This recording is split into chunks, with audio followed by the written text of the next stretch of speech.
bastante criança hoje, né? Criança e jovem, de repente ficou bem vazio. Nós estudamos domingo passado a promessa de perdão. E para quem estava aqui, nós deixamos uma leitura diária para vocês fazerem durante a semana. Uma referência por dia.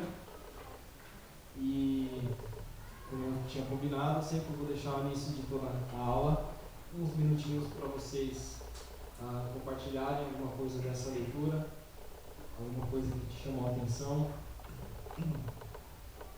como você conseguiu relacionar alguma dessas leituras com essa promessa de perdão.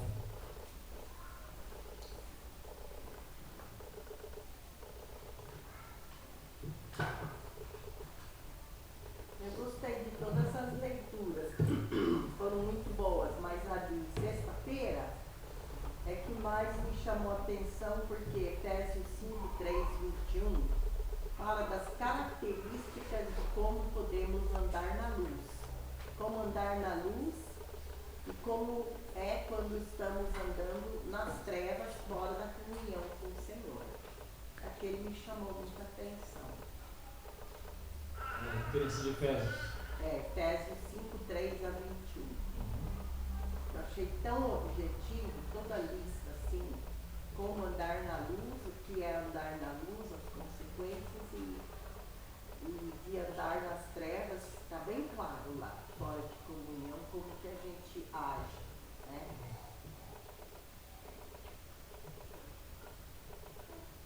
Muito bem, mais alguém?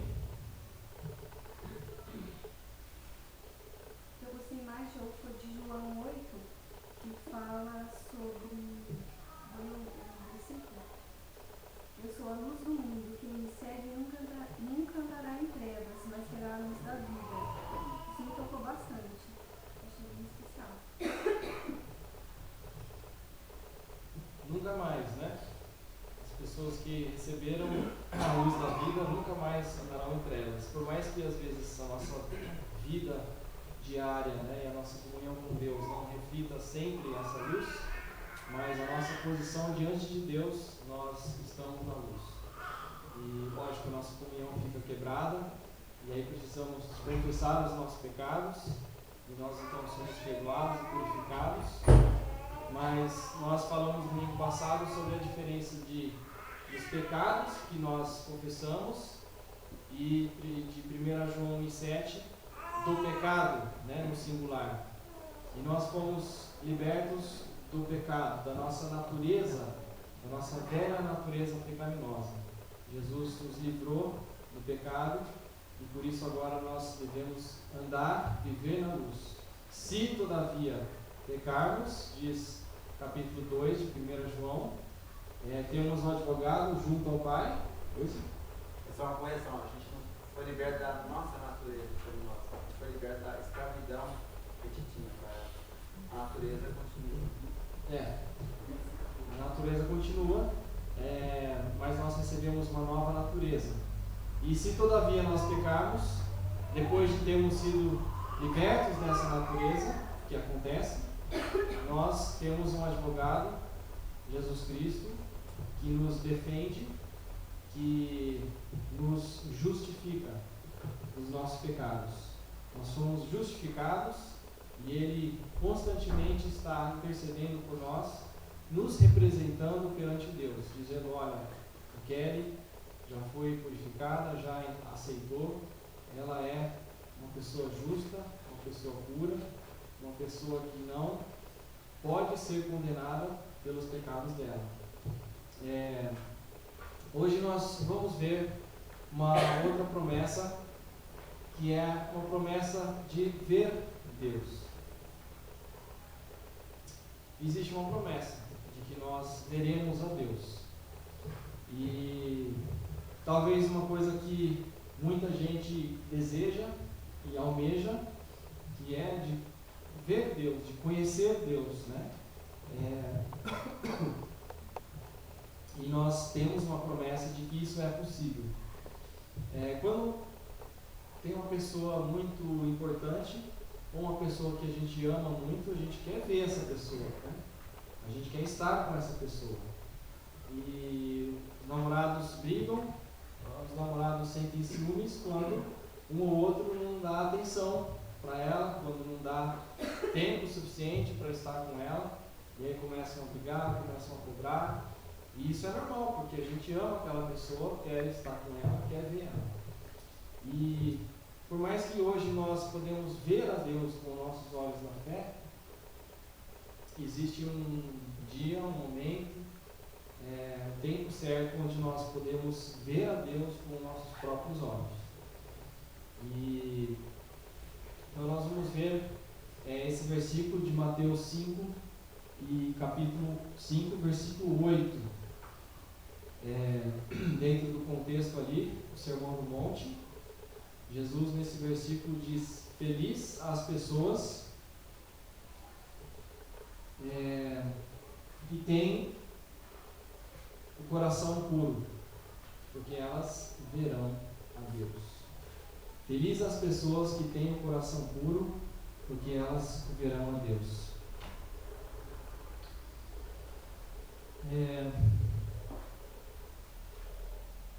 Nós vamos falar de 3 coisas hoje baseadas nesse versículo. Nós vamos falar do coração, nós vamos falar o que significa ser puro ou limpo, ter esse coração puro e limpo, e nós vamos ver na última parte o resultado disso, que é ver a Deus, porque verão a Deus.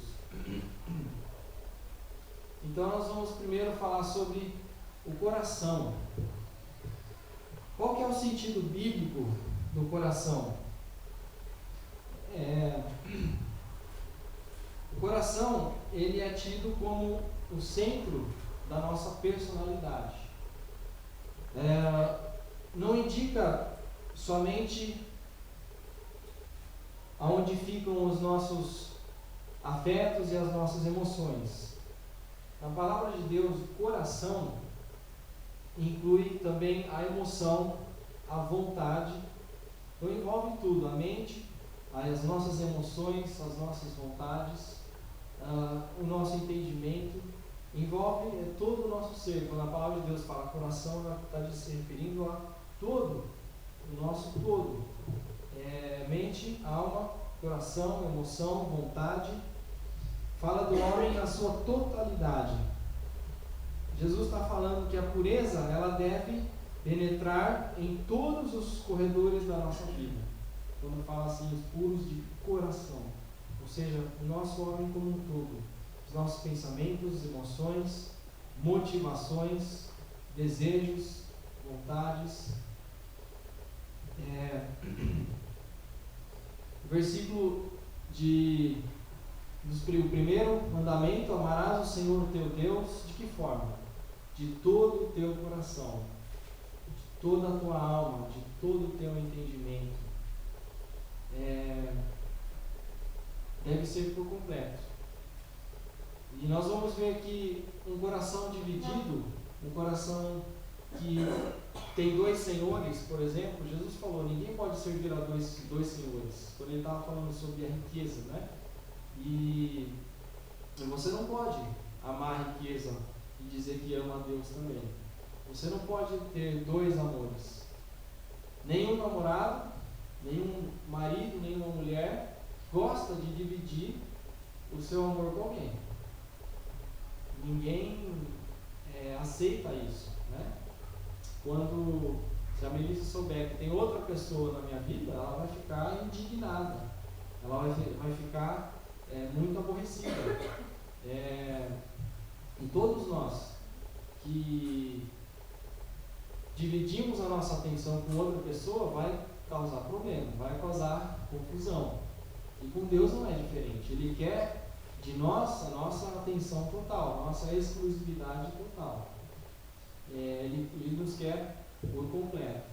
Por isso que é necessário que o nosso coração seja puro. Nós vamos falar sobre essa pureza e como isso significa uma coisa única, uma unidade, uma coisa que não é dividida. Então, quando a Bíblia fala de coração, ela está falando do homem como um todo, por completo. Mateus 15, 19. Diz o seguinte: porque do coração procedem os maus desígnios, homicídios, adultérios, prostituição, furtos, falsos testemunhos, blasfêmias. Por que é o nosso coração que tem que ser limpo, que tem que ser puro, para a gente ver a Deus? Porque é dali que procedem, como diz esses versículos, os maus desígnios. É dali que tudo começa. Jesus, mais adiante no Sermão do Monte, ele disse que está escrito: não matarás. Jesus disse: eu todavia vos digo, quem odiar o seu irmão, o seu coração já é assassino, como um assassino. Porque Jesus estava trazendo um pouco mais de luz, né, para as Escrituras e mostrando, principalmente para os judeus, para os fariseus, que se preocupavam muito com o exterior. Olha, não é só o exterior que mostra o seu pecado, não é só quando você levanta e mata alguém com uma pedra, ou com uma faca, ou com uma arma, que você está pecando. Mas quando você no seu coração já odeia, já tem pensamentos contra aquela pessoa, você já pecou. Não adulterarás, eu porém vos digo, qualquer que olhar para uma mulher com intenção impura, no seu coração já adulterou. Então Jesus estava mostrando que é do nosso coração, o nosso coração é mau. E por isso que é o coração que tem que ser puro, que tem que ser limpo, para a gente poder ver a Deus. Não adianta só o exterior. Outro versículo, Jeremias 17, 9, que fala do coração, como ele é enganoso, é o coração mais do que todas as coisas, e desesperadamente corrupto. Quem o conhecerá? Provérbios 4 e 23, também falando sobre o coração, sobre tudo que se deve guardar, guarda o coração, porque dele procedem as fontes da vida. Está vendo? É do seu coração que procede, que sai tudo. A Bíblia fala que a boca fala do que está cheio o coração. Nós agimos conforme nós pensamos. Então, se você está pensando negativamente, isso vai refletir na sua vida. Sua vida vai estar negativa, vai estar tudo ruim, você vai estar deprimido, você não vai querer sair do lugar, não vai querer sair da cama. Isso por quê? Na sua mente, é a sua atitude mental que você está tendo. Se você vai para um jogo e você nesse jogo vai com uma atitude boa, uma atitude positiva, não, vamos lá, vamos ganhar, você está animado, não estou dizendo que a mente tem, não, é isso mesmo, a mente tem um poder, né, transformador, a mente tem um poder que o corpo vai agir conforme a sua mente. E dizem no esporte que grande parte da sua vitória começa na sua mente, né? O tenista ele pode ser muito hábil, muito capacitado, mas se o outro tenista estiver mais concentrado, tiver uma atitude mais positiva, ele vai ter uma vantagem sobre o seu oponente. O Luxemburgo, o técnico, falou que o medo de perder tira a vontade de ganhar. E o medo é uma coisa que está na mente, né? Que está no nosso coração. E também Salmo 19, versículo 14: as palavras dos meus lábios e o meditar do meu coração sejam agradáveis na tua presença, Senhor, rocha minha, redentor meu. O que agrada ao Senhor? Como disse aqui, acho que foi Davi, né? O meditar do meu coração, as palavras dos meus lábios. O que agrada a Deus está dentro de nós, está nas nossas intenções, nos nossos pensamentos. Jesus criticou, Jesus condenou lá no templo, e ele observando o gasofilácio e as pessoas ofertando, e muitas pessoas ofertando várias moedas, e aí foi lá a viúva e colocou 2 moedas apenas. E ele falou, daquela mulher, a oferta daquela mulher, de todos que passaram ali, é a melhor, mais agradável perante Deus, porque ele estava vendo a intenção do coração dela, ele não estava vendo o exterior. 2 moedas era evidente que era muito menos do que os outros que passaram por ali estavam ofertando, mas na intenção dela e no coração dela, aquilo era muito mais do que qualquer um tinha ofertado, porque aquilo era tudo que ela tinha, né? Então o que Deus valoriza, o que Deus aceita são as intenções do nosso coração. E por isso o nosso coração, se ele não estiver puro, se ele não estiver limpo, Deus não vai aceitar. Se nós estamos aqui louvando a Deus, cantando, com nossos lábios abertos, perceberam que aqui falou dos lábios, mas falou também do coração. O que adianta se os nossos lábios estão cantando, mas o nosso coração não está cantando? O que adianta se a gente está aqui fisicamente presente, mas emocionalmente a gente não está com vontade, a gente não quer estar aqui? Para Deus isso não, Ele vê isso, a gente não vê, mas Deus vê.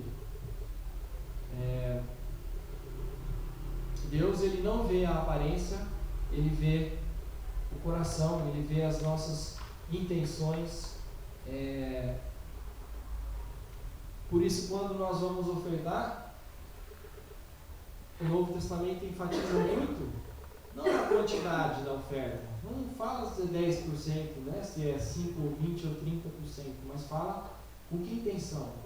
Você está dando com liberdade? Você está dando com vontade, com liberalidade, né?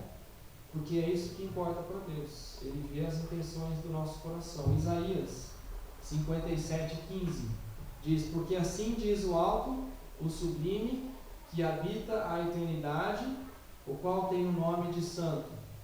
Habito no alto e santo lugar, mas habito também com o contrito e abatido de espírito, para vivificar o espírito dos abatidos e vivificar o coração dos contritos.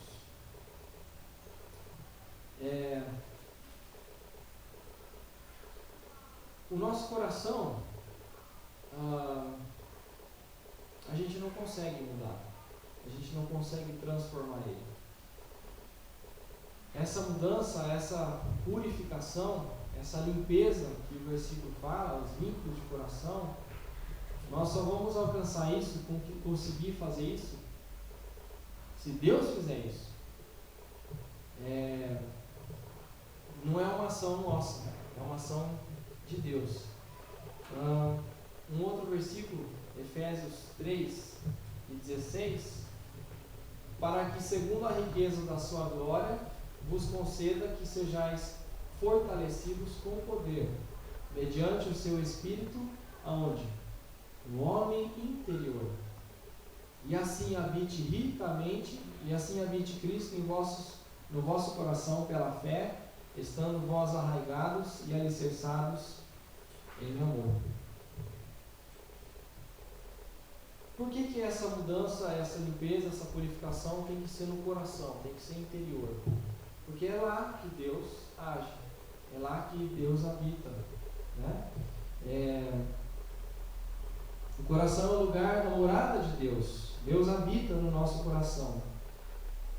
Se o nosso corpo é o templo do Espírito Santo, como Paulo fala em 1 Coríntios, nós vamos ler esse versículo, o coração, fazendo essa analogia, seria o templo, o santo dos santos, seria o lugar do lugar, que é onde Deus habita. Olha aqui, 1 Coríntios 6, acaso não sabeis que o vosso corpo é o santuário do Espírito Santo, que está em vós? Então, nós temos que ter um coração puro e limpo, porque é lá aonde Deus habita. E Deus habita, não pode habitar num lugar que não é santo, que não é puro, que não é limpo.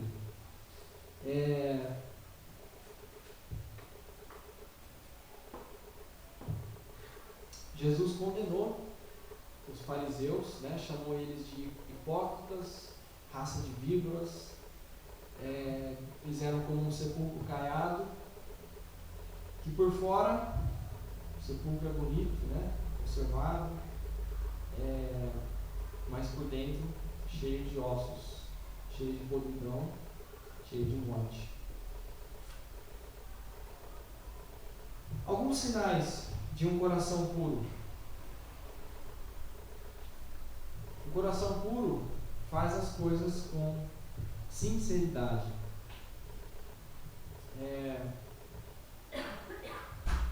Quando você está orando, o seu coração está orando também.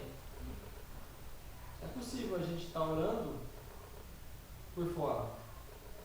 As pessoas vendo a gente orar. Você pedir para o Daniel orar, ele pode levantar e começar a orar. Os lábios dele estão mexendo, né? A gente está ouvindo a voz dele e para a gente parece que ele está falando com Deus. Mas e se ele estiver em pecado? Tiver com algum pecado não confessado? Ele não está em comunhão com Deus, o coração dele não está puro, Deus não está ouvindo, mas a gente nem sabe, porque o coração não está nem passando do teto. Mas Deus sabe. Então, quando a gente está orando, e o seu coração também está orando, quando você está com o coração puro, porque a sua intenção é aquela, porque você está sendo sincero. Veja, quem pode abrir 1 Samuel? A oração de Ana.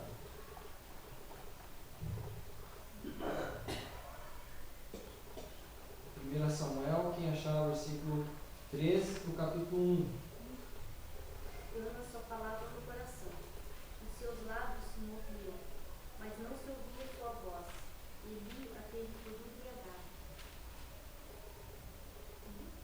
Isso. 1 Samuel 1:13, é isso mesmo. Eli achou que ela estava embriagada, porque ela estava orando e os lábios dela se moviam, mas acho que ele não estava entendendo o que ela estava falando. Mas aqui diz no versículo que no seu coração ela falava. Ela estava orando. E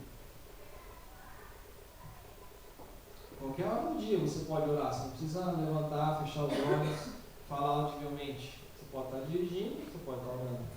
Você pode estar deitado na sua cama e estar orando. Porque é no seu coração que isso acontece. Se acontecer só da boca para fora, não está acontecendo a oração. É no seu coração que isso acontece. Porque é o homem interior que Deus vê. E que Deus se relaciona com o nosso espírito. Deus é espírito. E nós, tendo o espírito vivificado, ele se relaciona com a gente dessa forma. Quando uma pessoa que tem um coração limpo, quando ela está cantando, o seu coração também está adorando. Efésios 5:19, que diz lá: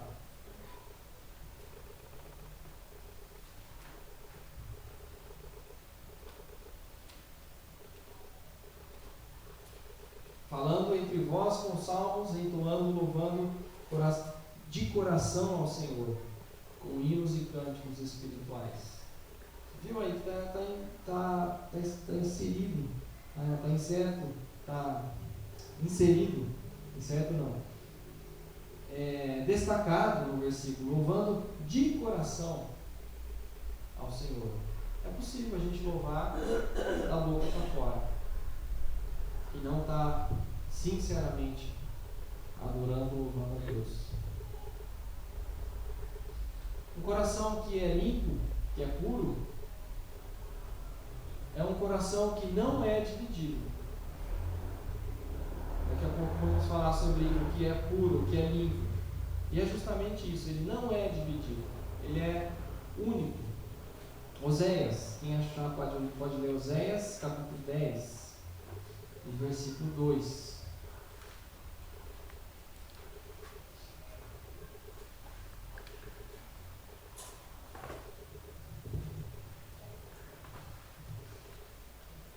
Orava, mas enfeitava suas colunas. Não, Oséias 10 e O 2. coração deles ainda é novo, e agora deve carregar sua culpa. O Senhor demolirá os seus altares e destruirá suas colunas sagradas. Isso, o coração deles é enganoso, na sua versão. Minha versão fala o coração é falso. Ou seja, não é um coração puro. O meu fala, seu coração está dividido. Isso, o coração está dividido. Um coração não puro. Um coração falso. Era o povo de Israel. Era um povo que dizia que temia a Deus, mas não estava vivendo dessa forma. Ele estava compartilhando a sua devoção e o seu temor com outro a não ser somente Deus. Um coração puro, ele também se afasta do mal. Esse é um sinal de um coração puro. Ele é um coração que se afasta do mal, ele fica longe até da aparência do mal. Diz lá em 1 Tessalonicenses, quem achou esse versículo pode ler, 1 Tessalonicenses 5, e versículo 22. Isso. Afaste-se ou abstende-vos de toda forma de mal. O coração puro, ele não flerta com o pecado. Ele não vive na região do pecado. Ele não chega nem perto. Lembra de José? No Velho Testamento, ele estava sendo tentado. E a mulher tentou segurar ele. E ele então jogou a capa, né? E deixou ela presa, segurando a capa, e ele se esquivou e saiu longe. Fugiu. Literalmente fugiu da presença daquela tentação. Não sei se vocês lembram, no domingo passado eu mencionei uma aluna minha, a Beth, que trabalhava lá no setor da tesouraria, contando dinheiro. E ela disse que muitas vezes ela era tentada, porque sobrava muito dinheiro. E era muito fácil ela pôr um pouco dentro da mochila, na bolsa, levar para casa. Ela pediu demissão, porque ela não queria passar por aquela tentação. Ela não queria correr o risco de roubar aquele dinheiro. Hoje ela é uma pessoa muito abençoada, muito bem sucedida. A palavra de Deus fala que se o teu olho te faz pecar, arranca-o fora. Ou seja, se o teu olho te faz cair, se fosse assim, todo mundo ia estar cego, né? Todo mundo ia estar com os olhos furados, Cego, maneta, coxo, manto, tudo, né? Lógico que não é literal, mas é figurado, e a gente deve tirar fora ou sair de perto, ficar longe, evitar todas as circunstâncias, todas as pessoas, todas as coisas que nos fazem pecar, que contaminam o nosso coração. Agora, vamos ver o que significa limpo. Algumas versões falam os puros de coração. Essa palavra puro ou limpo, cásaros, tem algumas das referências que ela é usada, tem essa conotação. Palavra usada para designar uma roupa suja que foi lavada. A roupa foi limpa. Essa palavra também é usada para designar o trigo que tinha sido separado da sua palha. Então, uma coisa que foi separada, que foi purificada, se você quiser pensar assim. Usada para descrever o vinho que não havia sido adulterado. Quando eu trabalhava no Tetra Pak, tinha uma empresa que, talvez outras empresas, que eles adulteravam o leite. E eles misturavam com água, misturavam com outras coisas.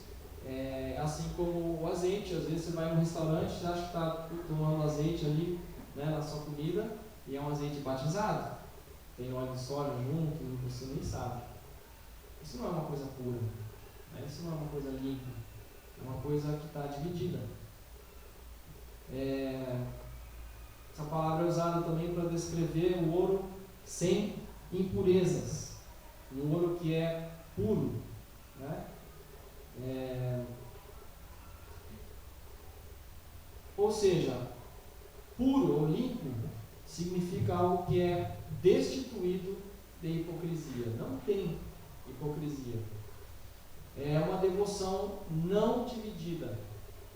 É um coração não dividido. É algo que é sem mácula, que é puro, que é santo, que é íntegro. Abra em Tiago.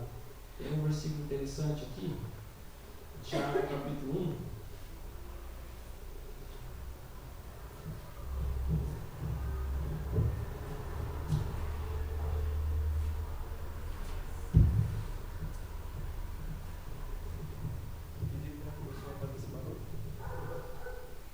Tiago 1, versículo 8,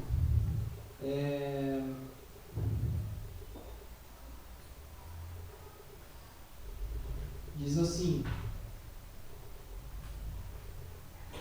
começando no 7: Não suponha esse homem que alcançará do Senhor alguma coisa. E o 8: Homem de ânimo dobre, inconstante em todos os seus caminhos. O que significa que é homem de ânimo dobre? Na minha versão fala, pois tem mente dividida e é instável em tudo que faz. Mente dividida, instável em tudo que faz. Ora ele faz isso, ora ele faz aquilo. Porque ele está dividido, né? Ânimo dobre. Dobre vem de algo que é dobrado, algo que é duplo, que é dois. Né? Então, o ânimo daquele homem, daquela mulher, o ânimo daquela pessoa é um ânimo dobrado. Ele tem ânimo para isso, mas ele também tem ânimo para aquilo. Não é uma motivação exclusiva, uma motivação para uma só coisa. Acho que não seria dobrado, seria duplo. Duplicado, Porque dobrado é ter muito, né? Acho que é duplo, né? Isso. Uma hora tá do jeito. Duas caras. Isso, obrigado. Tem duas caras, pode ser.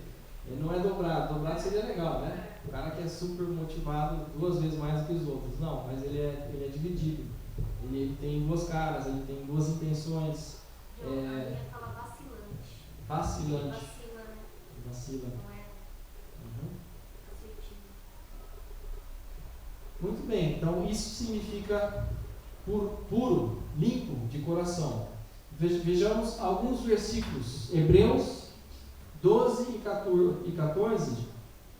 Segui a paz com todos e a santificação, sem a qual ninguém verá o Senhor. Se a gente não for santo, se não tivermos a santificação, diz Hebreus, ninguém verá o Senhor. Então nós não podemos ter um coração dividido, um coração que vacila, que tem 2 senhores. Não veremos o Senhor. Efésios 1 e 4.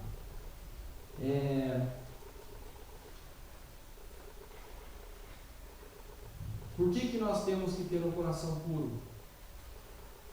Primeiro, porque sem um coração puro a gente não vai ver o Senhor. O versículo de Mateus 5 e 8: o homem que tem o coração puro, bem-aventurado é, porque verá a Deus. Outro motivo é porque a pureza é o propósito da nossa eleição. Deus nos escolheu para sermos santos. E isso, quando estudamos sobre a eleição, né, nós vimos isso. Foi muito interessante, que nós não fomos eleitos para sermos salvos.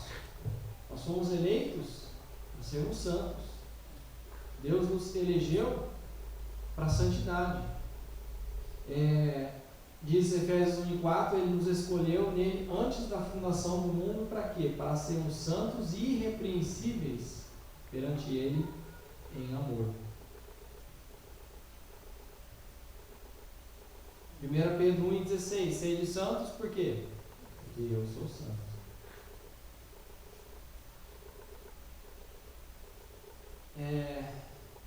Nós não conseguimos ser pessoas boas e ser pessoas santas por nós mesmos. Jeremias fala que é desesperadamente corrupto o coração do homem. Ele pode tentar, ele pode se excluir, ele pode virar um monge, ele pode ficar afastado de toda a sociedade, de todo o pecado, E ele pode tentar se separar para Deus totalmente. O coração dele vai continuar sujo, imundo perante Deus. Porque ele vai pecar, não adianta. Adão e Eva pecaram num ambiente perfeito, num paraíso, onde não havia pecado. Então, você fica enganado se você acha que o ambiente é o que te corrompe. Isso é verdade, mas não é só isso. Você andar com más companhias, você vai ser levado por essas más companhias. Se você andar num ambiente, você crescer numa família onde seus pais fumam, provavelmente você também vai fumar. Você crescer num ambiente, porque o ambiente acaba te contaminando. Mas não é só isso. Dentro de você, você também já é contaminado. Não é o que vem de fora, Jesus fala, não é o que está de fora que contamina o homem. Os fariseus, seus discípulos não lavam as mãos. Jesus falou grande coisa. Não é porque a mão deles vai estar com alguma bactéria que eles vão ficar contaminados e vão ficar doentes ou vão pegar uma gripe ou alguma coisa assim. Jesus falou, é dentro dele, dentro de nós que está o problema. Então, a gente não consegue resolver esse problema da nossa impureza. Deus tinha que resolver pela gente. Deus tinha que fazer por nós. Lá em 1 João, quando João está falando sobre o amor, sobre a beleza do amor, e como nós devemos amar uns aos outros, assim como Deus nos amou e assim por diante, e ele fala, nós nos amamos porque Deus nos amou primeiro. Nós podemos nos amar, nós podemos ser santos, nós podemos ser puros, porque Deus nos purificou, porque Deus nos amou, porque Deus nos limpou. E agora que Ele fez isso, então agora eu tenho que tentar refletir isso na minha vida. Se nós temos o Espírito, diz Paulo, lá em Gálatas, andemos também no Espírito. Então, nós temos que refletir essa transformação e essa mudança. Mas a gente não consegue chegar nessa mudança sozinhos, né? É necessário o auxílio de Deus, a ajuda de Deus. Todas as religiões, talvez o cristianismo é a única onde a solução está de fora, vem de fora, não está dentro de nós. Filosofias orientais, religiões orientais e outras ocidentais também pregam e falam que a solução está dentro de você, você consegue, você pode. São as obras, né, versus a fé, a graça que vem de Deus, não vem de nós. Efésios 2:8.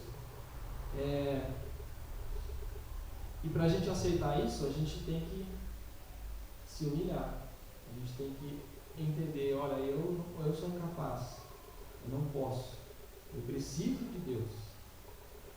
E essa humildade que é necessária, inclusive nesse mesmo contexto, Jesus falou, bem-aventurados humildes de coração. É isso que é necessário. E para a gente ter essa pureza, Deus é que vai transformar e vai purificar o nosso coração. Tito 2:14, o qual a si mesmo se deu por nós, a fim de remir-nos de toda a iniquidade. Olha só, Ele se deu por nós. Por quê? Porque através disso que Ele ia nos remir, que Ele ia nos purificar de toda a iniquidade. Para si mesmo, um povo exclusivamente zeloso de boas obras. Agora a gente pode fazer boas obras, agora a gente pode imitar a Deus, agora a gente pode andar na luz, porque agora nós somos luz, agora nós fomos transformados, nós fomos purificados, agora a gente pode fazer boas obras. Antes, a gente não podia fazer boa obra nenhuma. Todas as nossas obras eram como um trapo de imundície, diz a palavra de Deus. Não tinha como. O descrente, o incrédulo, ele não consegue agradar a Deus, porque sem fé é impossível agradar a Deus. Antes você era escravo do pecado, agora você é livre. Você tem a condição de não mais pecar. Você tem a condição de não mais viver nessa condição. Você foi livre. Você pode agora agradar a Deus, fazer boas obras, ser santo, como Ele é santo. Como ter um coração puro? A palavra de Deus fala que o nosso coração, que era de pedra, ele foi transformado e ganhamos um coração de carne, um coração vivo. Como ter um coração puro? Primeiro, reconhecendo que sou incapaz. Abre sua Bíblia em Salmo 51. Quem achar pode ler. Salmo 51, 10. Cria em mim um coração puro, ó Deus, e renova dentro em mim um espírito estável. Davi disse isso, né? Olha, cria em mim, ó Deus. Deus, você cria em mim, porque eu não consigo criar um coração puro. Eu sou incapaz. Então a gente tem que reconhecer a nossa incapacidade. Ele falou, e renova dentro de mim um espírito inabalável. Outra coisa, outra forma, que nós podemos ter um coração puro é através do sangue de Cristo. 1 João 1,7, que diz lá: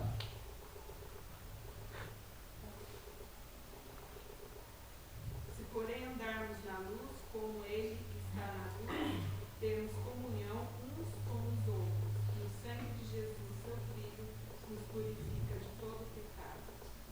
Isso, o sangue de Jesus, seu Filho, nos purifica de todo pecado.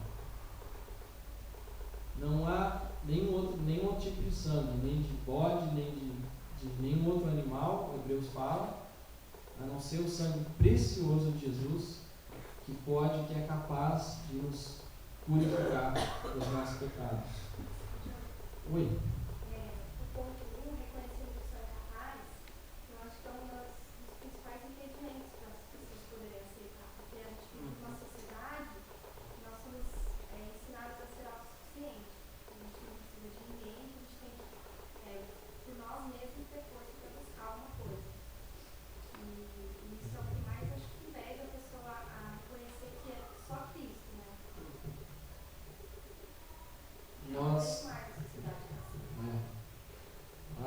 Isso é uma evidência de fraqueza, né? Se você não consegue resolver sozinho, se você precisa de outras pessoas, isso mostra que você é fraco. E na esfera espiritual, isso é muito evidente, é muito importante a gente reconhecer que precisamos de Deus. O Espírito Santo é outra forma que nós podemos ter um coração puro, porque uma vez que nós reconhecemos a nossa incapacidade e nós recorremos a Deus, e através do seu sangue, o sangue do seu Filho Jesus, que nos purifica, nós recebemos o Espírito Santo. O Espírito Santo, ele é comparado na Bíblia ao fogo. O fogo faz o que? Ele purifica, né? Os metais, quando você coloca calor ali sobre os metais, eles são purificados. O Espírito Santo também é comparado com o vento. O que o vento faz? Purifica o ar. Passa uma brisa, limpa aquela poluição. O Espírito é comparado também com a água. A água também purifica, ela limpa. Se está sujo, toma um banho, né? O Espírito Santo, ele tem esse poder purificador, de nos purificar, de nos limpar dos nossos pecados, através da palavra de Deus. João 15, Jesus falou: santifica-os na verdade, a tua palavra é a verdade, né? A palavra de Deus nos purifica também. Esse que você leu, acho que é 17 e 17. 17, né? A oração secreta. Vós já estáis limpos pela palavra que vos tenho falado. Isso. O 15:3 vós já estáis limpos pela palavra que vos tenho falado. Então a palavra de Jesus para com os seus discípulos tinha esse poder de purificá-los. E no versículo capítulo 17 e versículo 17. Santifica-os na verdade, a tua palavra é a verdade.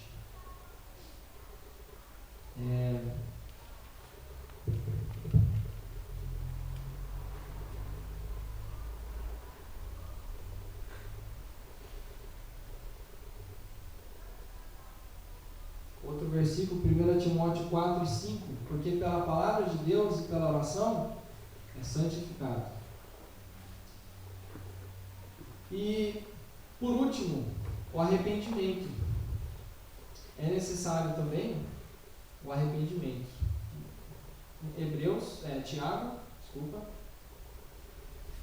Tiago capítulo 4.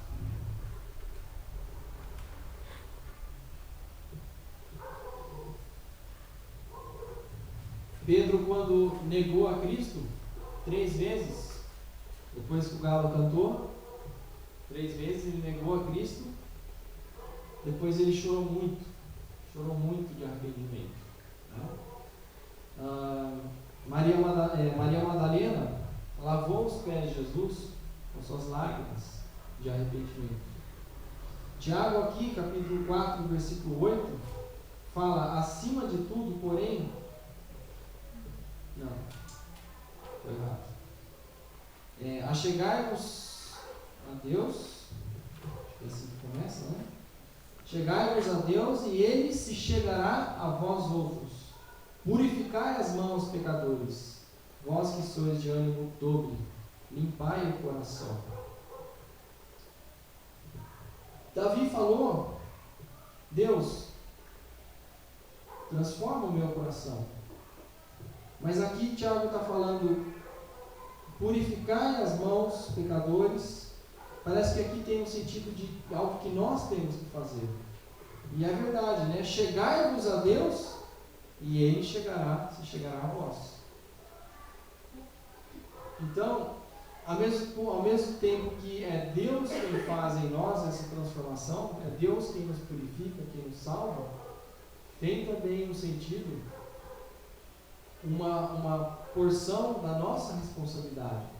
Nós temos que nos chegar a Deus para que Ele se chegue a nós. Nós temos que entender que precisamos de Deus, que somos incapazes. Enquanto não houver esse entendimento, enquanto não houver essa busca, Deus não vai forçar nada sobre a gente. Batei e abri-se-vos-á, né? Buscai e achareis. Você não vai achar nada se você não está buscando. A porta não vai se abrir sozinha. Você vai visitar alguém, você ficar esperando lá na frente sem tocar a campainha. Vai adivinhar que você está lá? Você tem que tocar a campainha. Deus quer que você toque a campainha. Deus, você está aí? Estou precisando de uma ajuda. E aí Ele vem, Ele te dá toda a ajuda que você nem imaginava. Toda a ajuda que você precisa, que você sozinho não conseguia, Ele te oferece. Perceberam nesse versículo de Tiago 4,8, Tiago ele fala de novo desse homem de ânimo dobre, né? Então ele limpar o coração. Então o coração não tem nada a ver com uma pessoa que tem um ânimo dividido, ou está buscando duas coisas. É impossível. Para a gente concluir rapidinho, na verdade não vai dar tempo, mas resultado, porque verão a Deus. O que vai acontecer com essas pessoas? Temos aqui a promessa de Jesus, de que os limpos de coração verão a Deus. Mas tem um porém. Olha alguns versículos. João 1:8. Ninguém jamais viu a Deus. O Deus unigênito que está no seio do Pai é quem o revelou. Ou 1 Timóteo 6,16. O único que possui imortalidade, nessa doxologia aqui de Paulo, que habita em luz inacessível, a quem homem algum jamais viu, nem é capaz de ver. A Ele a honra e poder eterno. Amém. Espera aí. Paulo fala que nenhum homem é capaz de ver a Deus. E Jesus disse aqui nessa bem-aventurança que os ímpios de coração verão a Deus. Como? De 1 João 4,12. Ninguém jamais viu a Deus. Se amarmos uns aos outros, Deus permanece em nós, o seu amor é em nós aperfeiçoado. Ninguém jamais viu a Deus. E ninguém jamais é capaz de o ver, Paulo fala. Como então conciliar? Isso já foi muito debatido, né? E não é aqui que a gente vai resolver isso. Mas o que então significa ver a Deus? E eu queria reservar então essa parte. Alguns estão assim com um ponto de interrogação na cara. Hã? Como assim? E eu queria então deixar como uma curiosidade para você vir domingo que vem. A gente vai ver essa parte final. O que significa ver a Deus? Mas o importante é que só vai ver a Deus, seja o que isso significa, se é literal ou se é espiritual. O fato é que só vai ver a Deus, só vai estar com Deus aquele que é limpo, puro de coração. E para que você seja limpo de coração, puro de coração, você precisa permitir que Deus te purifique, que o sangue de Jesus te purifique de todos os pecados. Para isso é necessário você reconhecer, você se humilhar, saber que você é incapaz, e pela sua própria força, pela sua própria habilidade, isso não é possível. Pela graça sois salvos, mediante a fé. Isso não vem de vós, é um dom de Deus, não de obras, para que ninguém se glorie. Então, eu queria aqui deixar para vocês algumas referências para você ler durante essa semana. E para quem tem caneta, copie. Eu estava imprimindo e a impressora enguiçou. Eu não tenho cópia para todos. Então, o Dona Luísa tem caneta, pode copiar as referências. O Silvio e a Andréia, eu posso deixar um do casal. Mel, você pode entregar um para Kelly e Daniel. Acho que talvez vai dar um para cada família.